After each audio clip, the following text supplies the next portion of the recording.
Hi everybody, thank you for coming. I'm going to start with two quotes from an interview that I did with a general practitioner here in Sydney last year. In the first one, this GP is recalling his experiences of being involved in HIV medicine in the first few years of the Australian epidemic. When the antibody test first became available, patient after patient you were telling them that they were HIV positive. 60 a week that you were telling. And it was a death sentence. They had 6 months to live, and I'm not exaggerating. When that test first became available, person after person after person was positive. And we had no knowledge way back then we had nothing to offer.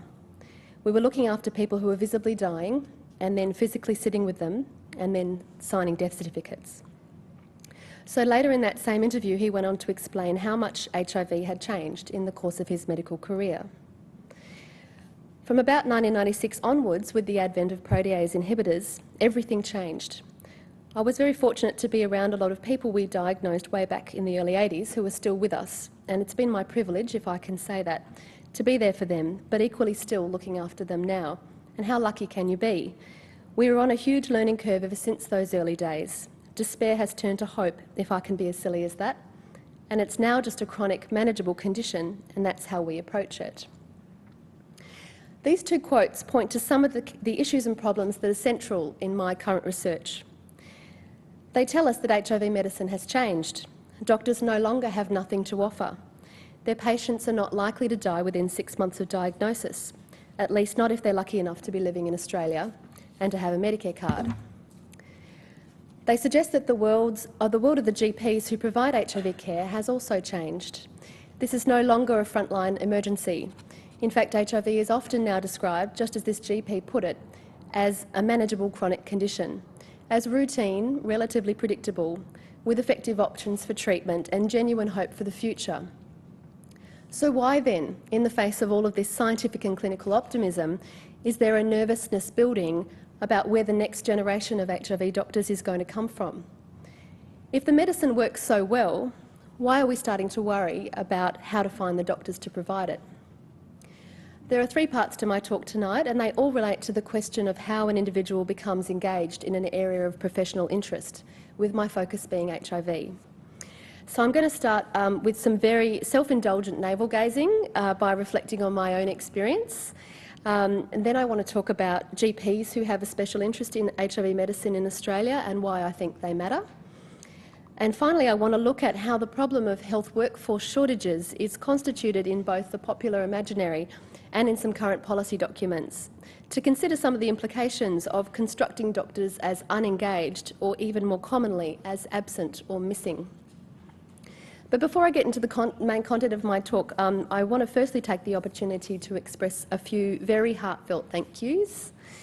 This award is incredibly meaningful to me for many reasons, but including that it does seem to suggest to me that it's possible to pursue research in an applied health field such as HIV, but still be seen to be connected to the social sciences. So I'd very much like to thank the Academy for considering me for this honour, and the Vice-Chancellor for co-hosting this event, and also the Faculty of Arts and Social Sciences, who provided so much support in the planning and the publicity. Also, among the many people who've been generous and supportive mentors for me over the last few years, I'd like to thank in particular Professors Sue Kippax, Michael Kidd, Carla Trelaw, Don DeWitt and Catherine Waldby.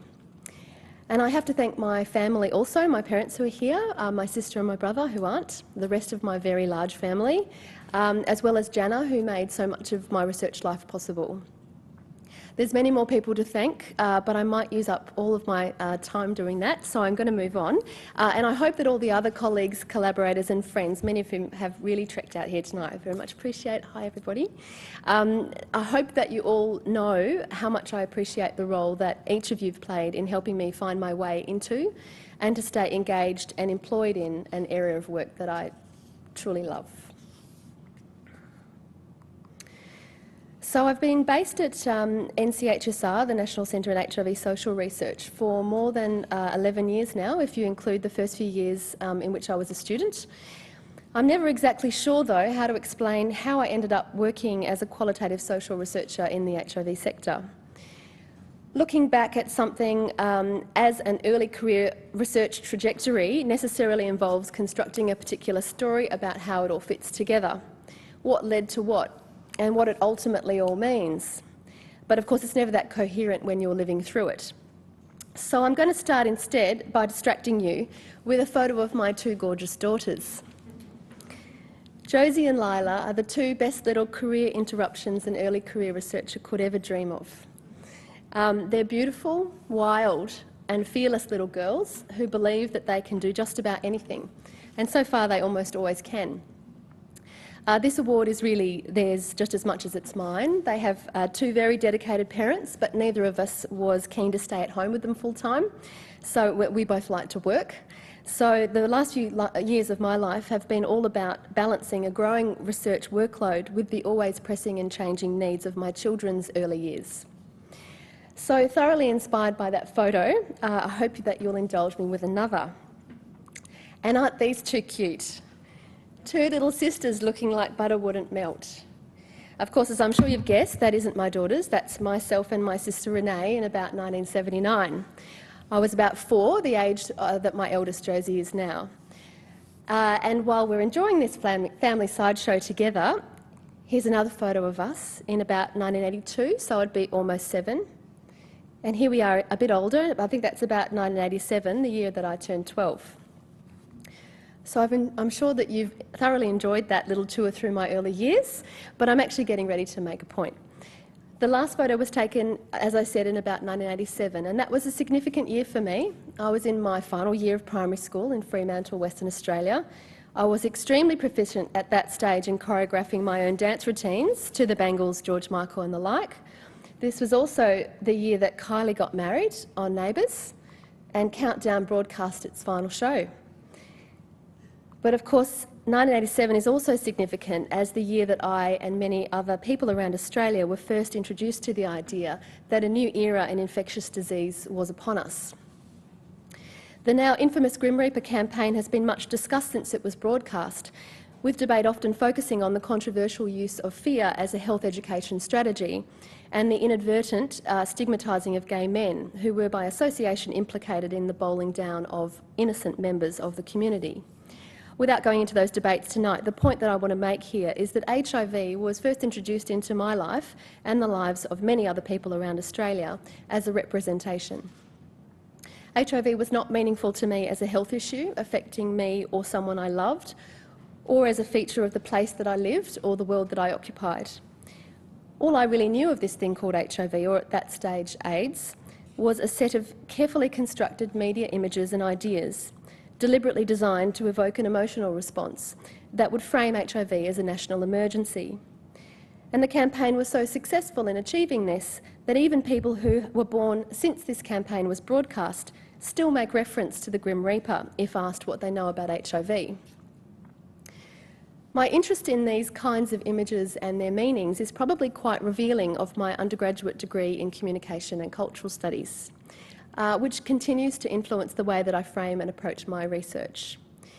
I had very little to do with anything related to public health until I moved to Sydney in 1998 after finishing my honours degree. After working in the public and private sectors for a while, I sought the advice of Cathy Waldby, who's here somewhere, who had been a lecturer of mine at Murdoch and who was by then Deputy Director here at NCHSR, and I asked her about possible places to do a PhD. She convinced me to consider enrolling here at UNSW and to apply my interest in media and cultural studies to a research project that was focused on HIV or a related aspect of health. So most unexpectedly and with wonderful serendipity, I ended up in a research centre focused on social aspects of HIV, hepatitis C and related diseases. But I am, and I've forgotten to put that book up there, I'm skipping ahead just a bit because there was another feature of my move to Sydney that is important to this issue of how someone becomes engaged in an area like HIV. I knew almost no one when I moved to this city, and in looking for things to fill my time, I saw an ad in the Sydney Star Observer for volunteer carers at CSN, Community Support Network, which provides home-based care to people living with HIV. This organisation began in the early years of the epidemic as an informal network of friends and carers who were getting together to help their loved ones come home from hospital to die. By the time I became a volunteer in 1998, the organisation was much more formalised, with clients and carers matched on the basis of their needs and availability, and care focused on providing practical help around the house, cleaning, shopping, cooking, getting to appointments and so on. So this shift speaks in some ways to the increasing successes that new combination HIV therapies were having by that time. Nonetheless, in my experience, the people who I came to know through CSN on either a regular or a short-term basis were usually not at all well. Most had been living with HIV for many, many years. They were often very poor, quite isolated, and dealing with a whole range of mental and physical health issues which were extremely challenging. So I had the opportunity to come to learn a little more about HIV, and in particular to become interested in how it was possible that this virus could have been so invisible in my world to that point, when it had so completely changed the worlds of the people I now knew. HIV was only a small part of my PhD research. I looked at popular and alternative health magazines such as Men's Health and Nature and Health. I also looked at some community-produced publications which only some of you will be aware of, such as Talk About, which is for people who are living with HIV, and Users News, which is for people who use illicit drugs. But when I started at NCHSR as a contract researcher, HIV became something that I would think about in my working life each day. It formed the backbone to a program of research and writing that I found that I loved. So I see my professional engagement in this field as partly due to my own interest and experiences in the community, but also very much due to the opportunities that my colleagues and mentors provided me, the chance to co-author papers with them on their projects, the chance to learn how to design my own small projects and get them funded with the essential support of their research track records, and perhaps most importantly, the chance to watch and learn as they went about their own impressive and often quite unexpected ways of unpacking the changing social, cultural and political issues associated with HIV in Australia and around the world. So in those first few years as an early career researcher, I had begun to conceive and develop a few of my own areas of research interest, which included HIV in the media, which was a bit of a link with my PhD. But I was also very busily going about the process of conceiving, carrying, birthing and raising two rather boisterous little girls. Throughout this time, my involvement in HIV was sustained really by sheer luck through the timing of my research contracts, which gave me some continuity of employment through a period of considerable uncertainty. But this involvement was also sustained by my own interest in staying involved. That, in large part, was because I had stumbled upon a topic area that I was able to turn into the start of my own program of research. So this is where I want to start talking about GPs. The first time that I interviewed a GP was when I was employed by Sue Kippax and Michael Kidd in 2006 to work as a research fellow on the Primary Healthcare Project on HIV and depression. This was a wonderful project. It examined the diagnosis and management of depression amongst HIV positive and negative gay men, with a particular interest in how those issues were negotiated in general practice settings. And it included interviews with doctors and patients. So I got the opportunity, 6 months pregnant at the time, to go out and interview doctors working in high HIV caseload practices in Sydney, Adelaide and in a rural coastal city in New South Wales. When I tell people today that I do quite a lot of research with doctors, one of the most common responses I hear is, "Wow, that must be awful." And I never fail to be surprised by that response. It may be because I've only had, it may be because I've been lucky enough to work on projects that these doctors believe are worthwhile, but I've had only 1 or 2 less than positive experiences, and in general I find talking to doctors to be genuinely fascinating. And that was not something I was expecting at all. I really hadn't spent any time thinking about GPs or any other doctors up to that point, apart from feeling very fond of my own GP, to the point of panic about the very likely possibility that she will one day retire.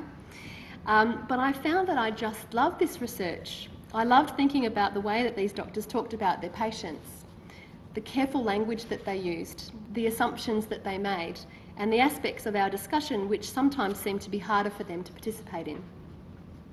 As part of that first set of interviews, I also became aware that my questions about depression were often answered by talking about the more general experience of being a doctor. So for the first time, I started to think about workforce. Here is a quote from one of the papers we published from that study to show you what I mean by the kind of side comments that started to pique my interest. HIV cases are going up and up and up. For us, the practice is within the core. It's bursting. A lot of people are going to burn out. And as you know, there are fewer and fewer doctors wanting to do it because they've been told that it's really hard to do HIV. It's not that hard, it just takes a lot of effort and will. I found this fascinating. What was this apparent disconnect between the perception of and the experience of HIV medicine? Was it true that there were fewer doctors wanting to do it? And how much of this panic was only relevant to GPs working in the so-called core of the epidemic? What about other parts of Australia? So it was from this point that I started to think there could be something going on here that could form the basis of a study on the experiences of GPs who provide HIV care around Australia. And so that's what happened. So I'm going to move into the second part of my talk, which is where I want to start to think about why we need GPs to be interested and involved in HIV. Before I do, though, I want to jump back to 1987 again, the year that the Grim Reaper campaign was broadcast. Because I think it's really important to remember that at that point, when I and the rest of the mainstream Australian community was first being made aware of HIV, a number of doctors had already been involved for several years in responding to and sharing in an epidemic of genuinely tragic proportions, particularly among gay men. These doctors were caring for a group of people who had received a devastating diagnosis, and they subsequently participated in the making of medical history as important partners in one of the most extraordinary scientific success stories of modern times, at least in terms of developing medications that can suppress the virus as opposed to finding a cure. So in America, a small number of memoirs were published in the 90s by clinicians who worked on the front lines of the HIV epidemic in that country. They described the experience of AIDS doctors working in inner city hospitals in New York and San Francisco, with injecting drug users in the Bronx, and with gay men in small town Tennessee. Across the diversity of these stories, a central narrative of transformation is apparent. HIV is described here as having had a life-changing impact on these doctors, leading to a greater sense of compassion, purpose and self-awareness. So in a literary sense at least, the experiences of HIV clinicians in the US have been documented and, most importantly, personalised. But as far as I'm aware, we don't have any comparable memoirs by Australian clinicians. I'd love to know if anyone's aware of any. Please let me know. We do know, anecdotally, and we know that many of the cohort of general practice and specialist clinicians who became involved in HIV in the 80s and early 90s are still doing this work today. Others are not. Some have died, some have retired, some moved into other areas of work because of what is commonly described as burnout or simply a change in professional interest. But of that group of doctors who are still doing this work, many are now getting close to the age at which they're starting to make retirement plans. And there are another group who have been accredited to prescribe HIV medications for the last few years or even decades, but who are now choosing to let that status lapse or considering it. So some very interesting questions are becoming relevant at this point in history about how it is that HIV engages GPs as an area of special interest in different settings and over time. But before I get into that, I realise that some of you may appreciate going back to basics for a moment to understand a little more clearly what I am talking about when I say the epidemic. And I realise there's actually quite a few people in here who know this very well, so I hope that's okay. So it's estimated that around 20,000 people are living with HIV in Australia today. Although those numbers do change a little, around 1,000 new diagnoses are made each year, most of which are attributed to unprotected anal intercourse between men. This has been the pattern in Australia since the first case of HIV was diagnosed in 1982, so that's almost 30 years ago now. Although HIV has had the most significant impact on gay communities in Australia, almost 1/4 of new diagnoses reported between 2005 and 2009 were attributed to heterosexual contact, and of these, more than half were in people who were themselves from countries with a high HIV prevalence or who had partners who were. Injecting drug use accounts for only a very small number of HIV transmissions in Australia. In comparison, the global HIV pandemic is having a far more catastrophic impact elsewhere. UNAIDS, the agency responsible for coordinating the global response, reports that more than 34 million people were living with HIV around the world at the end of 2010. Around 2.5 million of these were children. Almost 70% of the total number of HIV infections are in people living in sub-Saharan Africa. There are many sobering statistics from that region, including that 1 in every 4 people in Swaziland is estimated to be positive. In one study in South Africa, almost 30% of pregnant women who attended an antenatal clinic tested positive for HIV. In the year 2009, around 1.8 million deaths were attributable to HIV, mostly in Africa. Nearly 30 million people are believed to have died from AIDS-related causes since the beginning of the epidemic, and around 16 million children have been orphaned by AIDS. There is much variation in the global patterns of HIV transmission. Each country has a quite different set of issues to face in relation to the particular cultural, political, religious and economic factors that shape their local epidemics. But the global picture is nonetheless overwhelming. Based on 2009 statistics, more than 7,000 people are infected with HIV every day. Around half of these are in young people. The numbers of new infections are reportedly declining. Various explanations are offered for this, including the effectiveness of prevention and education. Access to treatments is slowly improving. Around 36% of people in low to middle income countries are estimated to have access. That still leaves huge populations of people with no or unreliable access to treatment, and the continued funding of treatment programs is by no means secure, particularly because of the financial insecurities now being experienced by donor countries in North America and Europe, for example. So Australia is considered a world leader in many aspects of our response to HIV. Prevention in particular has been heralded for the immediacy and bravery of the bipartisan commitment to doing what history now agrees is what needed to be done. That early response is often described as remarkable in the way that key players from the government, advocacy, research and medical sectors came together to make informed and collaborative decisions about investing resources where they would have the most impact, including education about safer sex practices among gay men and free needle and syringe programs for people who inject drugs. And these are both prevention strategies that continue to create major political headaches for governments in other parts of the world. Not that we were free of headaches in Australia then or now. None of these achievements were won without a battle, with many people putting their reputations and careers on the line for the sake of what they were sure was the best way to prevent HIV and other bloodborne viruses. And that hard political work continues today.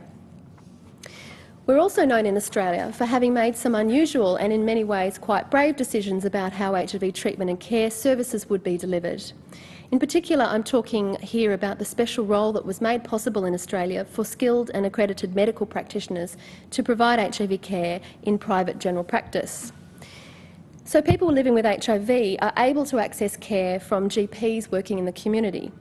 They're either known as S100 prescribers, who are clinicians trained and accredited to prescribe HIV medications, or they are non-prescriber GPs who can address all the other aspects of health in their positive patients, but will usually share the care of treatment and other HIV-specific issues with specialist clinicians.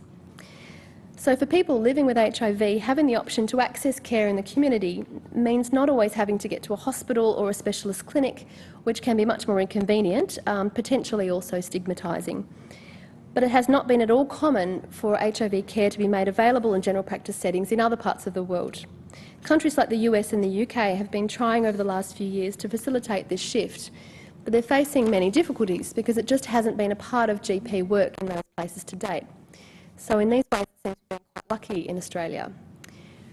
But as I mentioned earlier, a series of changes have been observed in the Australian epidemic that are starting to have an impact on the way we provide HIV care. And it's much more complex than this, but I'm just going to summarise a few of these changes as the slowly increasing number of people living with HIV, the progressively older average age of that population, the growing number of people affected by HIV who identify as heterosexual or from culturally and linguistically diverse backgrounds, and also the movement of people affected by HIV away from the main urban centres into suburban and regional parts of Australia.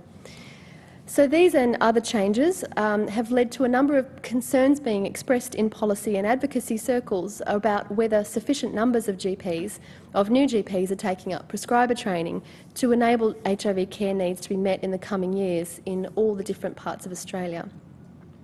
So at the end of 2007, I started to develop an idea for a grant application that proposed investigating some of these issues. A whole host of supportive research partners came on board, which is the only way that a project like this was going to work. And this included from UNSW, John DeWitt, my Centre Director, and Sue Kippax, Emeritus Professor at the Social Policy Research Centre, Michael Kidd from Flinders University, Robert Reynolds, a historian at Macquarie University, and representatives from the National Association of People Living with HIV/AIDS, the Australasian Society for HIV Medicine, the Royal Australian College of General Practitioners, and the Australian Federation of AIDS Organisations. With all of their very important encouragement, as well as support from a number of GPs who currently work in HIV medicine and who joined our teams as associate investigators, I submitted my very first Category 1 grant application to the National Health and Medical Research Council, and to my complete surprise, and to the bitter laughs of some of my colleagues who are not feeling fond of the NHMRC right now, it was funded. We are now heading into the final year of that project grant and feeling hopeful that we can generate some useful insights into the workforce experiences and challenges that currently face GPs who provide HIV care. I'm not going to take you through the emerging findings from that study here because we're really right in the middle of analysis. We do have a couple of papers that are in press that are going to be out soon, so please let me know if you're interested in seeing them. That's from the first stage of our project. But there's a few things about this grant that I want to note before I move on. The first is that it is entirely qualitative in design. So this is appropriate for research with a small number of clinicians, which was our focus, but it nonetheless is not at all typical of research which is funded by the NHMRC. The second is that we have Peter Canavan, an HIV advocate from NAPWA, who's on our team of chief investigators. Again, this is supportive of the rhetoric of consumer participation in health research, but it's not at all common in the structure of most funded research teams. And finally, our publications will include analyses that contribute to the more traditional domains of public health and health services research, but also others which will engage with contemporary debates from the social sciences around the sociology of work and professions, the discursive representation of the doctor role, and the changing cultural politics of HIV.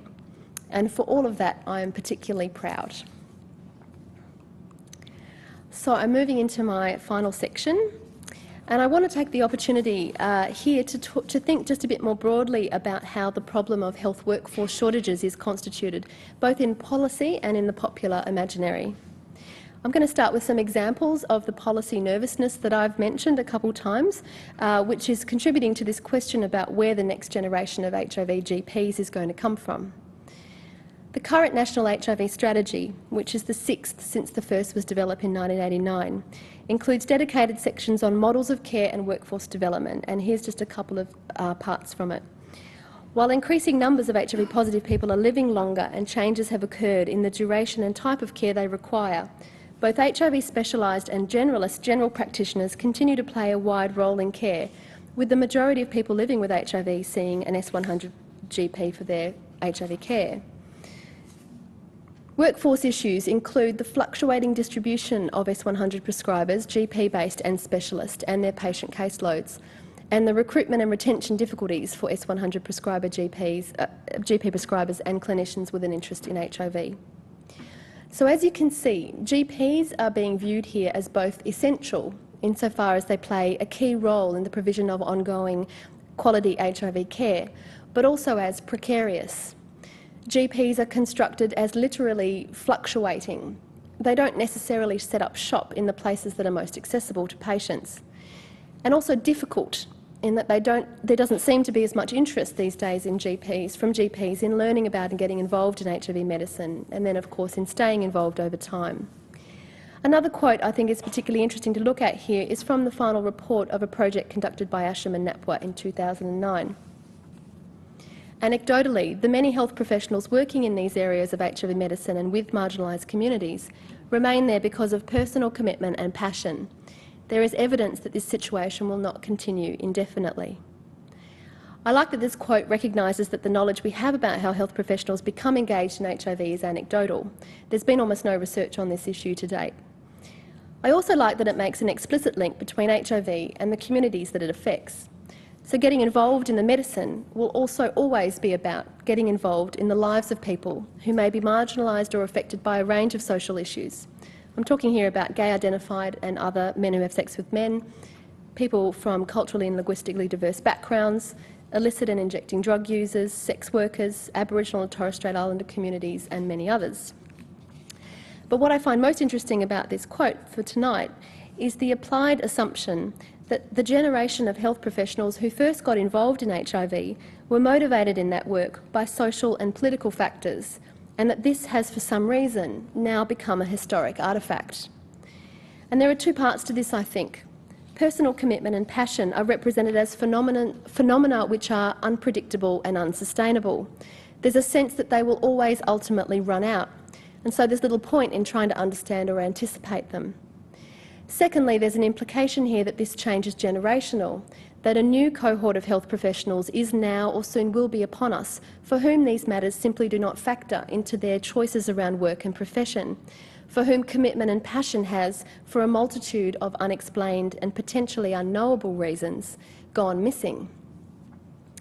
Now, I realise you may think I'm making a lot of a very short piece of text here, but I did admit that I was built by cultural studies.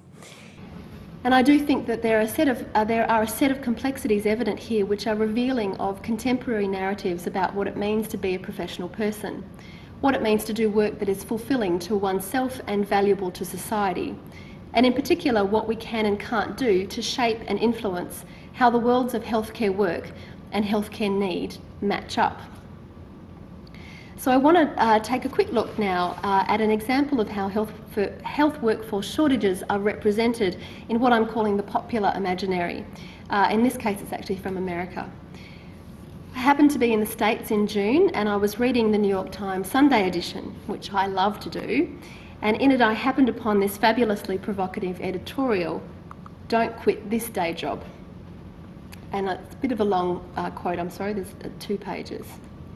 "I'm a doctor and a mother of 4, and I've always practiced medicine full-time. When I took my board exams in 1987, female doctors were still uncommon, and we were determined to work as hard as any of the men.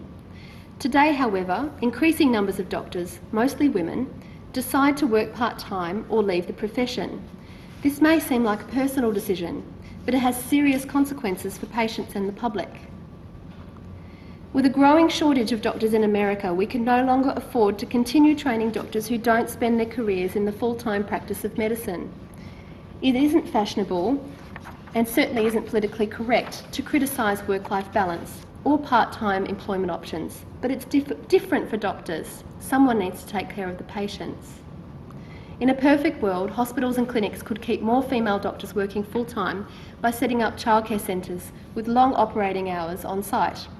In the meantime, we can only depend on doctors' own commitment to the profession.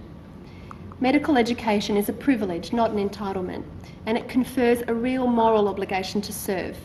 Medicine shouldn't be a part-time interest to be set aside if it becomes inconvenient. It deserves to be a life's work."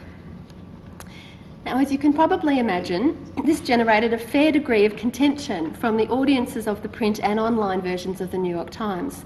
I just want to show you a few short snippets from responses posted on blogs by other doctors in the days immediately afterwards. "I wonder if Dr Siebert would consider that perhaps the old way of working 110 hours per week is simply just old. Doctor shortages are constantly being predicted, and if it is true that there is shortage, then perhaps it has more to do with unrealistic and potentially unsafe expectations on the current workforce, regardless of whether they are part-time. I can only hope she has not turned a crop of bright young potential doctors away from the field entirely based on her assessment that to be truly worthy, a life of medicine must exist to the exclusion of all else. The face of medicine is changing. The culture of medicine must change along with it. Seriously, I don't know if I will ever have children, but I know I don't want to work 80 hours a week caring for patients for the rest of my life. I guess that makes me a bad person. Fortunately, we can have the lives we want, no matter what Dr Siebert thinks. Medicine is heading towards flexibility, not the other way around. If you want to make your kids cupcakes and work 3 days a week, more power to you. Go for it." So clearly, the original op-ed author was right in acknowledging that it was not politically correct to suggest that a clinician should not consider their own desires for personal and family time above the needs of health systems or its users. The construct of work-life balance is one that is held dear in contemporary advanced liberal societies. And yet this does indeed create a series of problems for the design of health systems, which require a certain number of qualified professionals to operate it. The editorial is interpreted as the voice of an ageing and increasingly irrelevant generation. Things have changed, the blogosphere screams back at her. Doctors can have lives too, and the system is just going to have to accommodate that. In this bright new world, doctors have choices about how to live their lives. They don't have to do anything in the way the old world presumed it had to. No more sacrificing everything for your patients, for society. Today's young clinicians will have their cake and eat it too. So where does that leave us in thinking about what to do with these sometimes small and sometimes very, very large pockets of the system that can't quite seem to find the doctors it needs to make medicine happen? Health Workforce Australia was formed in 2009 to respond to these and related issues regarding the staffing of our health systems. They proposed in a recent consultation document that what is required is a paradigm shift in ways of thinking about health systems and workforce design and planning, one that works backwards from outcomes for communities and consumers and population need, versus the current thinking that is generally focused on working forwards from the base of existing professions and their interests and still skill demarcations and responsibilities. These documents also suggest that initiatives designed to influence workforce engagement have tended to be very localised. They tend to be focused on tinkering with the availability of training places and support programs, the regulation of professional roles, and the comparative remuneration of different components of the health workforce. Now, I absolutely do not claim to know anything about how health systems are or should be designed, nor would I know where to start in understanding how to plan for the workforce needs of those systems. But I do think there's much to be gained by thinking about how these issues are discursively framed. In this quote, we can see a major conceptual turn being proposed, with health workforce planning being rethought in relation to consumer need rather than professional interest. This seems entirely defensible, particularly when you think about, as just one example, how much the needs of people with HIV have changed over the last 3 decades. But I do wonder how professional interests will be accounted for within this new paradigm. As we move towards a greater focus on the changing priorities of the healthcare consumer, will it become harder and harder to understand and appreciate the changing priorities of the healthcare provider? Health Workforce Australia articulates an admirably multi-layered and multidisciplinary approach to addressing what is clearly a difficult set of issues. Those issues will undoubtedly include money, training, support, and a whole host of other things, particularly for junior doctors, who often now graduate with a serious HECS debt and have to make a whole lot of very difficult decisions about choosing an area of work that will fulfil, pay the bills, and not require too many personal sacrifices. But I do wonder if there may be room somewhere in these debates for a recognition of the changing meanings that are ascribed to particular kinds of healthcare work. And I'm talking here about the sorts of things that I've touched on today. Some of the changing representations of a health issue like HIV, moving from emergency to routine, and the dissonance that can arise between the external perceptions and the actual experiences of these kinds of work, this kind of work. The shifts in how we value a professional role like the GP, and changes in how that role is practiced in the community. The changing values ascribed to working with marginalised communities, but also the lack of change that too often typifies social attitudes towards those who are framed as different, whether because of their sexuality, ethnicity, habits, beliefs, or indeed the infections they live with every day. So our interviews with HIV doctors are still underway. I completed another one just this morning. It was great. The first question that we've been asking these doctors, though, was guaranteed to make them either laugh or shift uncomfortably in their seats. We asked them, what do you think it means to be a doctor in Australia today? I think it's quite revealing how many responded to that question by saying they had never had the opportunity to think about it before, or at the very least, they'd never been asked. So this is not a detailed analysis, but a quick flip through the transcripts that we have so far came up with at least this many different ways that our participants articulate the meanings that they ascribe to their own profession. Some of these are expressed as roles, some as activities, others are emotions. Together they speak to the incredible range of complexities and contradictions that are associated with the doctor role. We then asked them a follow-up question. What do you think it means to be an HIV doctor? There was rarely any hesitation with this question. These clinicians were only too happy to explain what they love about this work, what drives them mad, what people don't understand, and what has changed their lives.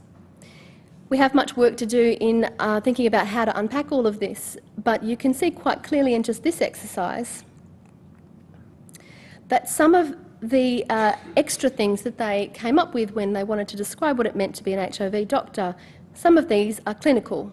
HIV medicine as specialised, stimulating, multimodal. Others are professional. HIV medicine as community-based, collaborative, research-intensive.